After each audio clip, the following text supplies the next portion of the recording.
যে আমার ছেলেকে উঠাবে তাকে আমি বউ বানাবো আর আমার সম্পত্তির অর্ধেক সে পাবে। দেখো মিস্টার লিয়ের ছেলে আমাকেই তার মাম্মি বানাবে। প্লিজ আল্লাহ মিস্টার লিয়ের ছেলে আমাকেই যেন তার মাম্মি বানায়। বাবা দরজা খোলো, তোমার নতুন মাম্মি আমি। বাবার তো একটু অন্যরকম মাম্মি চাই। সরি, কারণ আমার বাচ্চা শুধু 8 বছরের। এক কাজ করি, মিস্টার লিয়ের কাছে বসে পড়ি। তখনই রিয়া চলে আসে। রিয়া, তুমি এখানে কি করছো? এই জায়গা তোমার যোগ্যতার বাইরে। এমনিতেও তোমারই বা কি যোগ্যতা আছে? আর কে বলেছে আমি এখানে আসতে পারবো না? আপনাকে এখানে আসতে অ্যাপয়েন্টমেন্ট নিতে হবে। আমি অ্যাপয়েন্টমেন্ট নিয়েছি, কিন্তু আমার একটু লেট হয়েছে। মিস্টার লি, আপনি কিছু বলুন। ওকে, চলে আসো।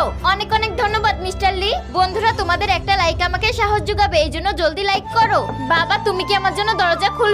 যেখানে আমার মতো সুন্দরী মেয়ে কিছুই করতে পারলো না, সেখানে তোর মতো গ্রামের মেয়ে কি করবে? স্যার, ভিতর থেকে কোনো আওয়াজ আসেনি, আমাদের যাওয়া উচিত।